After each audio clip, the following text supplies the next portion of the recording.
नमस्कार, मैं हूं आपके साथ नेहा शर्मा। स्वागत करती हूं आप सभी का हमारे बेहद खास कार्यक्रम भाग्य दर्पण में। दोस्तों, भागदौड़ भरी जिंदगी में मनुष्य सुख और चैन हासिल करने के लिए वक्त को भूलता चला जा रहा है। उस वक्त को वो भूल रहा है जो हर वक्त पर, हर कदम पर उसके साथ होता है। लेकिन जब वक्त उसे बहुत सारी परेशानियां दे देता है, जब इंसान वक्त का मोहरा बन जाता है, तब उसे अंदाजा होता है कि आखिर में किस मुसीबत में, किस परेशानी में फंस गया। लेकिन कहते हैं, जब परेशानी होती है, मुसीबतें आती हैं, तो सबसे जो हमें रखना चाहिए दिल में वो है धैर्य। जी हाँ, धैर्य बहुत बड़ा शब्द है ये। मुसीबत में, परेशानी में जो भी व्यक्ति धैर्य धारण करता है, उसकी आधी मुश्किलें, आधी परेशानियां खुद ब खुद गायब हो जाती हैं। लेकिन इसके साथ ही साथ सबसे बड़ी चीज़ होती है विश्वास, जो इस मंच पर हम आपको देते हैं भाग्य दर्पण के माध्यम से। विश्वास कीजिए, अगर भाग्य दर्पण आप मंगवाते हैं, आप भाग्य दर्पण को अपनी ज़िंदगी में अपनाते हैं, तो यकीन मानिए आपकी सारी परेशानियां खुद ब खुद बहुत दूर आपसे चली जाएंगी। तो चलिए, इस बारे में और अधिक जानकारी हासिल करने के लिए, बहुत सारी बातें जानने के लिए स्टूडियो में स्वागत करते हैं आचार्य सतीश अवस्थी जी का। नमस्कार सर। नमस्कार जी। ज्योतिष वास्तविकता में सिर्फ और सिर्फ है क्या? दर्पण ही तो है। उसके सामने खड़े होने पे सब कुछ दिखता है। जिस तरह से हम दर्पण के सामने खड़े हों तो हमारी अपनी आँख, हमारे अपनी सर का वो पोर्शन जो हम सामान्यतः नहीं देख सकते, अपने शरीर का कोई भी अंग हम जो सामान्यतः नहीं देख सकते, वो हम आईने के सामने खड़े होने के बाद बहुत आराम से देख सकते हैं। बिल्कुल सही कहा। और जैसे कि यहाँ पर अभी हम बात कर रहे हैं भाग्य दर्पण के बारे में, भाग्य दर्पण वाकई में एक ऐसी कुंडली है जो आपके लिए लेकर आए हैं आचार्य सतीश अवस्थी जी। वाकई में इस कुंडली के बारे में बहुत सारी बातें, बहुत सारी जानकारी हम हासिल करेंगे। लेकिन इससे पहले आप लोगों को बता दूं कि आप भी चाहते हैं, आपको लगता है कि आपकी ज़िंदगी में बहुत सारी परेशानियाँ, बहुत सारी कठिनाइयाँ आप लोगों को घेरे हुए हैं, तो इस प्रोग्राम को देखने के बाद इस सारी चिंताएँ, सारी परेशानियाँ आप हम लोगों को दे दीजिए। फिर देखिएगा भाग्य दर्पण अपनाने के बाद आप लोगों की जिंदगी में कैसे खुशहाली आती है। इसके लिए आपको ज़्यादा कुछ नहीं करना है। भाग्य दर्पण मंगवाने के लिए आपको अपनी date of birth, time of birth और प्लेस ऑफ बर्थ हम लोगों को लिख के भेजना है और भाग्य दर्पण होगी आपके घर पर। आचार्य जी, अब भाग्य दर्पण के बारे में मैं आपसे और ज़्यादा जानना चाहती हूँ। वो मैं आपसे ये है कि भाग्य दर्पण को अगर कोई इंसान मंगवाता है तो जीवन पर क्या प्रभाव पड़ता है उसका? हाँ, बहुत अच्छा प्रश्न है नेहा। भाग्य दर्पण हमारे जीवन पर वास्तव में कहाँ खड़ा होता है? भाग्य दर्पण इसलिए आवश्यक है कि हम कल क्या करें। हमारा गया हुआ टाइम तो हमें पता है, वो तो हमारे यहाँ आप कॉल करके अपने 5 साल का टाइम कभी भी पूछ सकते हो। पीछे का जो आपका भूतकाल है वो तो आप कभी भी जान सकते हैं, आपको पता भी होता है। वर्तमान जो चल रहा है वो भी हम बहुत अच्छे से जानते हैं। हम कल नहीं जानते हमारा कल कैसा होगा। हम जो कर रहे हैं वो ठीक कर रहे हैं क्या? क्या हमारे जीवन में जो भी कुछ चल रहा है वो राइट वे है, सही डायरेक्शन है? ये सारी चीज़ें उसमें निश्चित होती हैं और निहित होती हैं भाग्य दर्पण में। यहाँ पर कुंडली की अगर मैं बात करूँ तो और कुंडलियों में और भाग्य दर्पण में अंतर क्या है?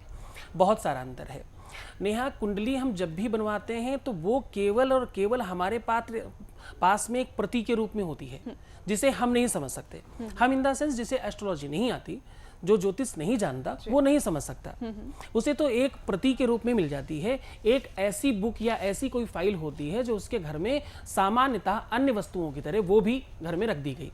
जब भी उसे कुछ जानना है तो उस प्रतीक को लेकर के किसी एस्ट्रोलॉजर के पास जाना ही पड़ेगा, जो कि भाग्य दर्पण में नहीं है। इसमें आपके बारे में जो भी कुछ लिखा है आप स्वयं भी जान सकते हैं, स्वयं पढ़ सकते हैं। सामान्य भाषा, सामान्य तरीका और बेहद सरल। चलिए, बहुत ही सामान्य भाषा, बहुत ही सरल शब्दों में इनमें तमाम जानकारी, आपके संपूर्ण भविष्य का लेखा जोखा इसमें आप लोगों को दिया जाता है।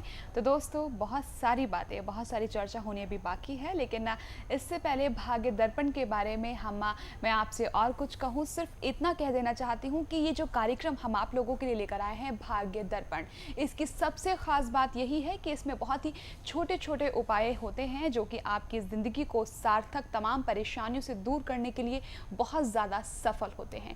तो आप भी चाहते हैं कि एक ऐसी किताब आप लोगों के हाथ में हो जिसमें आपका भूत, भविष्य, वर्तमान हो। आचार्य जी, अब मैं यहाँ पर आगे बढ़ती हूँ।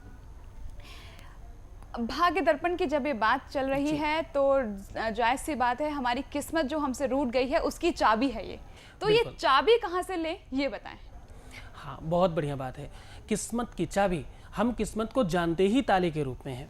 और ये जो आपको बुक मिल रही है, जो ये प्रति मिल रही है भाग्य दर्पण, ये अपने आप में एक चाबी ही है। हम कैसे ठीक कर सकते हैं? चलिए एक थोड़ी देर के लिए हम एक बात मान लेते हैं कि हमें भविष्य मालूम भी है। हमें पता भी हो गया कि हमारा आगामी आने वाला फला दिन, फला डेट, फला तारीख हमारी अच्छी नहीं है। हम क्या करें? हम क्या ऐसा कर लें जो कि हम उस समस्या से निजात पा जाए? बहुत सारा धन नहीं है, अनुष्ठानिक पद्धतियां नहीं करा सकते, रत्न भी हम बियर नहीं कर सकते, हम स्टोन नहीं धारण कर सकते। ऐसा क्या करें? सामान्यता कुछ करके और उपचार ऐसा हो जो केवल मानसिक और हृदय में शांति ही ना दे, उसका आउटपुट भी निकले, उसमें आपको लाभ भी मिले। ऐसा क्या करें? वो सारी चीजें उसमें निश्चित हैं। क्योंकि ज्योतिष केवल यहाँ तक नहीं कि हम राहु केतु की बात करें, राहु केतु शनि, हम पापक ग्रहों को बहुत सारे दिनों से सुनते चले आ रहे हैं। हमें लगता है कि बस ये ग्रह खराब है, हमारा ये ग्रह ऐसा है। हम इन सब बातों पे कब तक बात करेंगे? हम ये क्यों नहीं कहते कि आप अगर चलते चलते, जब भी आप चलते हैं और आप अपने राइट साइड झुकते हैं तो आपके फादर से आपकी नहीं बनेगी। हम क्यों नहीं बात करते कि आपके दांत में अगर दर्द है तो लड़कियां ज्यादा होंगी आपके? हम सामान्यतः बातों को लेकर के क्यों नहीं एस्ट्रोलॉजी पर लेकर के आते हैं? हम बहुत दिन से सुनते आ रहे हैं। आदिकाल में यही सब कुछ चलता था कि हम लक्षण देखते थे। अगर बादल लाल है तो ऐसी बारिश होगी, भूरा है तो आंधी आएगी। ये सारी चीजें हम बचपन से सुनते चले आ रहे हैं। सूत्रों में सारी ज्योतिष सुनिश्चित है। सूर्य चंद्र तनु ना लखे, लग्न लखे न लग्न, सो बच्चा पर पुरुष का, ज्योतिष भाग है लग्न। एक एक सूत्र ऑलरेडी उसमें निहित है और निश्चित है। मैं बहुत सामान्य बात बताता हूँ, आप भी देख सकते हो। अगर आपकी पहली इंडेक्स फिंगर की हम बात कर रहे हैं, अगर ये उंगली आपकी बहुत कलात्मक दिखती है, कलम के आकार की है, ऐसा व्यक्ति बहुत भावुक होता है, बहुत जल्दी ऐसे लोगों का दिल कहीं भी लग जाता है। और सबसे बड़ी बात, माता के सबसे सन्निकट होते हैं। और उन्नति की जो आयु है वो 27 साल से पहले नहीं हो सकती। हम कब तक ये बातें नहीं कर सकते? बहुत छोटी सी बात है, हम राहु केतु तो नहीं जान सकते। हमें नहीं पता हमारी डेट ऑफ बर्थ सही है कि नहीं। बहुत साम टाइम पहले दादी और दाई लोग आया करती थी बच्चा उत्पन्न कराने। घड़ी होती नहीं थी, घड़ी तो हम जानते ही नहीं थे। बिल्कुल।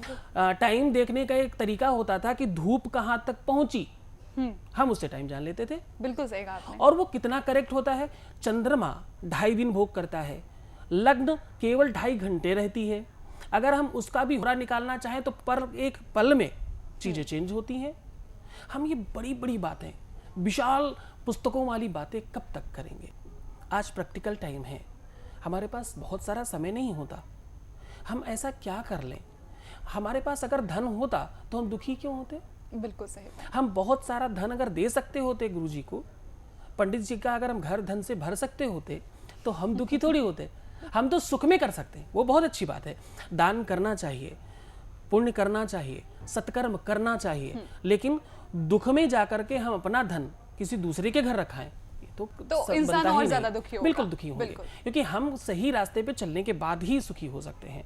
अगर हमारे होठों में या मुख में छाले हैं तो हमारा पेट खराब है, ये बात हम जब तक नहीं जानते, दुनिया भर के टेस्ट करा लेने के बाद भी हम खड़े तो वही हैं जहाँ पहले खड़े थे। हम जान तो वही पा रहे हैं।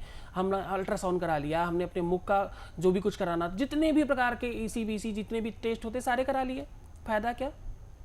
अगर आप बिजनेस करते हैं, अगर आपका कंस्ट्रक्शन से रिलेटेड काम है तो किसी भी एस्ट्रोलॉजर से बात करो, वो कहता है मंगल की बात करिए। मैं कहता बिल्कुल नहीं, आपके स्वभाव की बात करिए। अगर आपको बहुत क्रोध आता है, आपने शिक्षा कम ग्रहण की है, आप 3 भाई से कम हैं, तो एक और खास बात, अगर आपके पिता इस बिजनेस में नहीं रहे, आप निश्चित तौर पे बहुत अच्छे बिल्डर हो सकते हैं। आप बिल्डर लाइन में बहुत दूर तक जा सकते हैं। हम जब तक सूत्रों में बात नहीं करते, क्योंकि ज्योतिष आदिकाल की भाषा है सही, 20वीं और 19वीं सदी, 13वीं सदी, 11वीं सदी से चली आ रही है, लेकिन 21वीं सदी में भी अभी इसको नकारा नहीं जा सकता। अपनी वास्तविकता का, अपनी सत्यता का यथार्थ पटल पर आज भी स्थापित है ये विद्या। बहुत अच्छी बात कही आपने। मतलब कुल मिलाकर हम ये कह सकते हैं कि सिर्फ ग्रहों को देखना कि ग्रह ये हमारा वीक है, ये कमजोर है, इस वजह से ये परेशानी आ रही, तो शायद ठीक नहीं है। बिल्कुल ठीक बात है, हम ये बिल्कुल नहीं कह सकते। क्यों? क्योंकि हो सकता है एक ग्रह को 9 अन्य ग्रह भी प्रभावित करते हैं, कोई दृष्टि डाल के, कोई दशा से, कोई प्रत्यंतर, सूक्ष्मांतर, न्यूनांतर, बहुतेरी दशाएं होती हैं, उन सारी दशाओं से प्रभावित करता रहता है। हम कैसे निष्कर्ष निकालें, कैसे ये पता चले? बहुत सारे रत्न हैं, 9 रत्न हैं और कई टाइप के उपरत्न हैं। 9 उपरत्न ही हैं, हर एक रत्न का 6, 7, 8 उपरत्न भी हैं। कौन सा रत्न बेयर कर लें हम? ऐसी क्या चीज धारण कर लें जो हमारा पूरा का पूरा जीवन सुखमय हो जाए? हम ऐसा क्या कर लें? कुछ तो हमें करना पड़ेगा। हम अपने जीवन से अंधकार दूर कैसे कर सकते हैं? कोई स्विच नहीं है ऐसा कि लाइट जल जाए, कोई ऐसी विधा नहीं है जिसको हम ये कह सकें इससे हम अपने जीवन में सुख ला सकते हैं। एक और खास बात, नेहा, मैं बहुत हमेशा इस बात को देखता रहता हूँ, जानता भी हूँ, मुझे खुद को भी इस बात का पता है कि ज्योतिष एक विज्ञान है। इसको मैजिकली नहीं जान सकते, मतलब ये जादू नहीं है, ये कोई चमत्कार नहीं है। तो यदि हम चमत्कार देखना चाहते हैं, यदि हम मैजिक करना चाहते हैं अपनी लाइफ में, तो फिर ज्योतिषी और ज्योतिष दोनों आपके काम का नहीं है, या यूं कह लें कि सही रास्ते वाले लोग आपके काम के नहीं हैं। क्योंकि जो जहाँ मैजिक और चमत्कार होता है वो ज्योतिष नहीं है। ज्योतिष एक गणना का स्वरूप है। वेद चक्षु किलेदम स्मृतम ज्योतिषम श्रेष्ठता चांग मध्योत तेनोच्यते संयतो पीतरैः कर्णना साधभि चक्षुषांगे न हीनो न किंचित करः। ये वेद का नेत्र है, इससे सिर्फ देखा जा सकता है। इससे कल की चीजें, कल आने वाला, कल पीछे वाला हम देख सकते हैं, जान सकते हैं, समझ सकते हैं। उसके बाद आवश्यकता होती है एक संस्कृतज्ञ की, आवश्यकता होती है एक आपके जो रोग को सही से जान ले और रोग निवारण उपचार औषधि आपको दे सके। बहुत अच्छी बात कही आपने यहाँ पे कि जो ज्योतिष होता है गणना का विषय होता है, वाकई में चमत्कार नहीं है ये कि फटाफट से एक आपको जादू की पुड़िया दे दी और आपको ये सारे परेशानी समाधान हो जाएगा। वाकई में ज्योतिष वाकई में गणना का विषय है, जहाँ पर एक एक ग्रह, एक एक सारी चीज़ों को यहाँ पर गणना की जाती है। फिर आपके संपूर्ण भविष्य का, संपूर्ण कुंडली का विवरण आप लोगों के सामने पेश किया जाता है। और इसी को ध्यान में रखते हुए हम आपके लिए लेकर आए हैं ये कार्यक्रम भाग्य दर्पण। तो आचार्य जी, भाग्य दर्पण में अगर मैं आगे बात करूं तो अभी जब हमारी डिस्कशन चल रहा था आपने उपायों की बात की थी जी। मैं अगर काफ़ी सारे प्रोग्राम्स भी देखती हूँ, काफ़ी सारे लोगों को देखती हूँ, सुनती हूँ, तो जब मैं उपायों की बात यहाँ पर अगर आपसे करना चाहूँ तो कुंडली में लंबे लंबे उपाय बता दिए जाते हैं। ये उपाय इतने दिन तक कीजिए, उतने दिन तक कीजिए। अगर मैं आपके भाग्य दर्पण की बात करूँ तो उपाय का क्या? देखिए, अगर आपकी प्रॉब्लम बड़ी है तो डेफिनेटली आपको काफ़ी दिनों तक उपचार करने पड़ेंगे, इस बात से बिल्कुल नकारा नहीं जा सकता।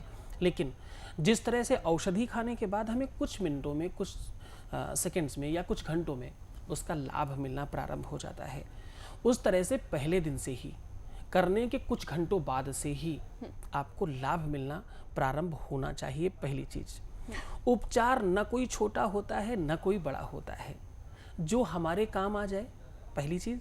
और केवल धन खर्च करने से या ना करने से, दोनों ही बातें हैं, हम सुखी नहीं हो सकते। सही जगह, वास्तविकता में अगर हम धन खर्च करते हैं तो निश्चित तौर पर इसका लाभ मिलता है। सामान्य उपचार भी आपके लाइफ को, आपके जीवन को प्रभावित करते हैं और आपको सुख की तरफ अग्रसर करते हैं। चलिए, मतलब कुल मिलाकर ये है कि अगर मैं आपसे बात करूँ तो मैंने उपायों को जब लोग करते हैं तो उनके मुंह से मैंने काफ़ी बात सुना है कि भैया इतने लंबे लंबे उपाय थे, हम लोगों ने बीच में ये नहीं कर पाए, ये हमने छोड़ दिया, ये हमने छोड़ दिया। तो क्या भाग्य दर्पण में इतने लंबे लंबे उपाय हैं या फिर छोटे छोटे उपायों के माध्यम से लोगों की ज़िंदगी संवारी जाती है? बिल्कुल छोटे छोटे और सरल भी, जिसे आप बहुत सहजता से कम टाइम में आराम से कर सकें, ऐसे उपचार हैं। और ये नहीं कि इतना नहीं किया इसलिए लाभ नहीं मिल रहा, हम तो बात कर रहे हैं पहले दिन से, हम बात कर रहे हैं घंटे और मिनट्स की। मानता हूं 0.% में होगा, बट होना चाहिए। वास्तविकता इसी चीज का नाम है। चले, वास्तविकता इसी चीज़ का नाम है और बहुत ही छोटे छोटे उपाय होते हैं इस भाग्य दर्पण में जो आपको बिल्कुल भी परेशानी में नहीं डालेंगे। बहुत ही आराम से सारे उपाय हो जाएंगे और फिर आपकी ज़िंदगी में जो भी समस्याएं आपको घेरे हुए हैं उन सभी परेशानियों से आप अवश्य बाहर निकलेंगे। चलिए, फिलहाल तो भाग्य दर्पण के बारे में बहुत सारी बातें यहाँ पर होंगी, बहुत सारे कॉलर्स भी हमारे साथ होंगे जिनकी समस्याओं का समाधान देंगे आचार्य जी। फिलहाल एक छोटा सा ब्रेक आप कहीं मिल जाएगा, जल्द हाजिर होते हैं।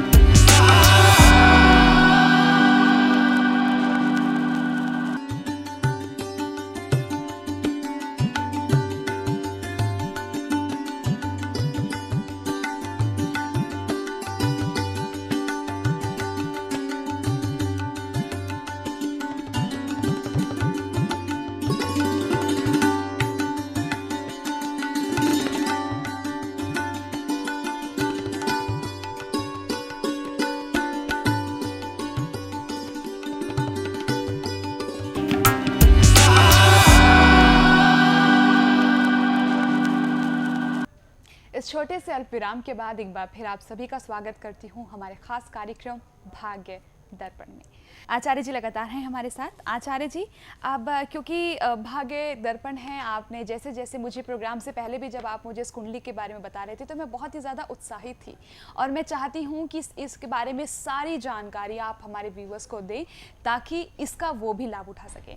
अब आपसे दूसरा जो प्रश्न है मेरा वो भाग्य दर्पण को लेकर, वो ये है कि इस भाग्य दर्पण के ज़रिए आप लोगों को क्या क्या खास देने जा रहे हैं? बहुत बढ़िया बात। भाग्य दर्पण में हम आपकी एक ऐसी कुंडली तैयार कर रहे हैं जिसमें आप मंथ, ईयर अगर हम बात करें तो चाहे हम मंथ की बात करें चाहे वर्ष की बात करें, इसके अकॉर्डिंग आप अपना प्लान कर सकते हो भविष्य कि हमारा 2012 ऐसा है, 2013 ऐसा है। इस प्रकार से हम अपनी लाइफ को आगे बढ़ा सकते हैं। हमें क्या करना चाहिए, क्या नहीं करना चाहिए, हमें कब कौन सा फैसला लेना चाहिए। हम अगर अविवाहित हैं तो हमारे विवाह का सही समय कब है, यदि हम शिक्षा ले रहे हैं तो हमें कब प्लेसमेंट हो सकता है मेरा, कब हमें जॉब मिल सकती है, या हम इंटर के बाद कहाँ जाएं, किस क्षेत्र में तैयारी करें। बहुत सारे क्षेत्र हैं, नए बहुत सारे क्षेत्र बन गए हैं, शोध की आवश्यकता है। हम क्या करें ऐसा हमारी लाइफ में, हमारा जो भविष्य है, हमारा जो भाग्य है वो जा कहाँ रहा है, ये सारी चीज़ें विस्तृत रूप में दी जा रही हैं उसमें। पूरी तरह से डिटेल, मतलब किसी इंसान को मतलब सोचने में समझने में ज़्यादा वक्त लगाने की आवश्यकता नहीं। हाँ बिल्कुल। चलिए ठीक है, यहाँ पर और भी बहुत सारी बातें जानेंगे, लेकिन हमारे पास यहाँ पर कॉलर है, प्रीति जी हैं, दिल्ली से बात करें उनसे। हेलो हेलो, नमस्कार प्रीति जी। नमस्ते जी, सवाल कीजिएगा अपना। गुरुजी प्रणाम। जी गुरुजी, मैं पूछना चाहती हूँ कि मेरे को मेरे करियर में सफलता कब मिलेगी? डेट ऑफ बर्थ बताइए अपनी। 15/4 जी 88 और टाइम बताइएगा। शाम के 4:15 बजे। 4:15 बजे? हाँ जी। अच्छा, स्थान बताइए। स्थान है पिलानी, राजस्थान। बिलाकी, राजस्थान। हाँ जी। जी, अभी हम करियर को लेकर बात कर रहे थे जी। तो टाइम क्या बताया इन्होंने? इनका समय है 4:15 शाम को। 4:15 शाम। शुक्रवार का इनका दिन जन्म है और रेवती नक्षत्र है। अभी हम जो बात कर रहे थे करियर की, इनकी कुंडली में अगर हम 10वें भाव की बात करें तो शुक्र बैठा है कला के क्षेत्र में, म्यूजिक के क्षेत्र में, या टेलीविज़न के क्षेत्र में, या हम बात करें तो इससे रिलेटेड जितने भी काम है, एडिटिंग, एंकरिंग, स्क्रिप्ट लिखना, बहुत सारे क्षेत्र हैं। शुक्र से संबंधित किसी भी काम को करने में इनको कोई भी प्रॉब्लम नहीं आने वाली। और क्योंकि सिंह लग्न की हैं, इनके साथ केवल और केवल एक बात, करियर में सफलता पाने के लिए क्रोध का परित्याग करें। 7 हमारे दुश्मन हैं, हिंसा, असत्य, मद, मोह, लोभ, काम और क्रोध। इसमें से 7वां वाला तो आप बिल्कुल काट दीजिए, क्योंकि सब कुछ अगर खत्म कर देंगे तब तो भगवान बन जाएंगे, ईश्वर नहीं बनना। लेकिन क्रोध अगर हम छोड़ देते हैं, खास तौर से प्रीति जी के लिए, क्योंकि इनकी लग्न में केतु है, इनकी भाग्य का, या हम ऐसे कहें कि इनकी किस्मत में केवल और केवल एक ही अवरोध है, वो है इनका क्रोध, वो है इनका नेचर। व्यक्तित्व तो बहुत बढ़िया है, अगर ये क्रोध समाप्त कर दें, अगर ये थोड़ा सरलता से बात करें, थोड़ी सहजता लेकर के आए, तो इनका करियर ही नहीं, इनकी पूरी लाइफ बहुत अच्छी हो सकती है। अच्छा, इनके लिए कुछ उपाय बताना चाहेंगे आप? बहुत सुंदर काम करना है। गेहूं शनिवार के दिन रात्रि में भिगो दीजिए और सुबह अपने हाथ से गाय को खिला दीजिए। इससे आपका सूर्य और स्ट्रांग होगा। और हाँ, सूर्य को जल देना बिल्कुल मत भूलिएगा। एक मुद्रा है, सीखने में थोड़ा टाइम लगेगा। ऐसे मृग बनाइए, एक दूसरे का अपोजिट रखिए, दोनों उंगली फर्स्ट फिंगर के ऊपर और अपोजिट अंगूठों से बांध लीजिए। ये सूर्य मुद्रा बोलते हैं, पुस्तकों में मिलती है बहुत आराम से। इसे करने से आपके आंखों का दोष भी समाप्त हो जाएगा, क्योंकि इनकी आंखें हमेशा रेड रहती हैं। Red red. हाँ।